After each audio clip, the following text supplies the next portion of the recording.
WALL-E, a critically acclaimed Oscar-winning feature, is an animated film produced by Disney Pixar Studios and directed by Andrew Stanton. The film follows a trash-compacting robot named WALL-E, left alone in a post-apocalyptic world. One day, WALL-E encounters Eve, a female robot sent from space on a mission. WALL-E falls in love with Eve and follows her across the galaxy on a journey that will change humanity's fate forever. Although WALL-E may seem like a simple love story at first glance, the film has a much more serious underlying theme.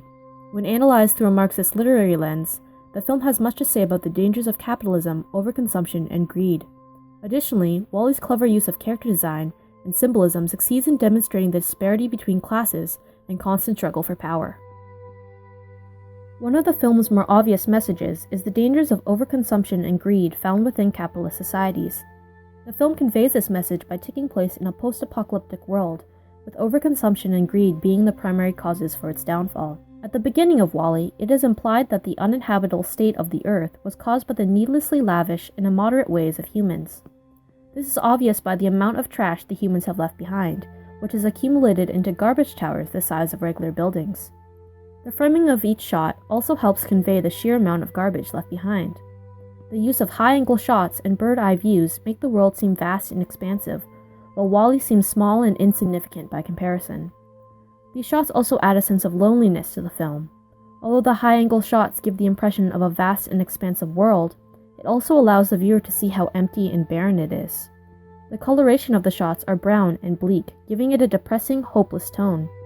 The film teaches viewers that if humans had limited their consumption, it would have resulted in less waste in a possibly brighter future.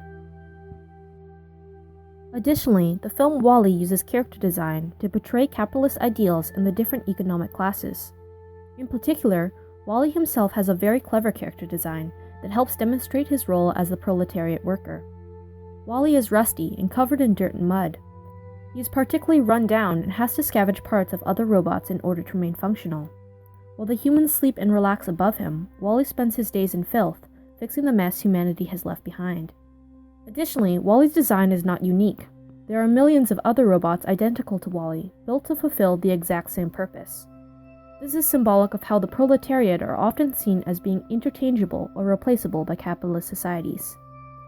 And it isn't just WALL-E who represents the proletariat. In fact, it wouldn't be a stretch to say that all robots in the film are a part of the lower economic classes. The robots are the slaves of humans, with their sole purpose being to obey their commands. They perform laborious and undesirable tasks that the humans refuse to do. They clean floors, take care of children, serve food, and anything else that provides humans comfort. Additionally, the robots can only communicate amongst themselves, as the humans do not understand them. This helps demonstrate how voiceless the proletariat often are in capitalist societies. The character design of the humans is also used to represent the economic classes, in particular the bourgeoisie.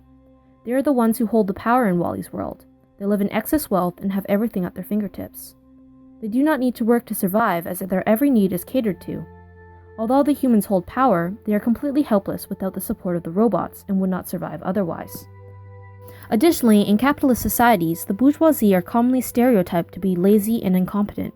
WALL-E portrays the stereotype in its film by making the humans just that.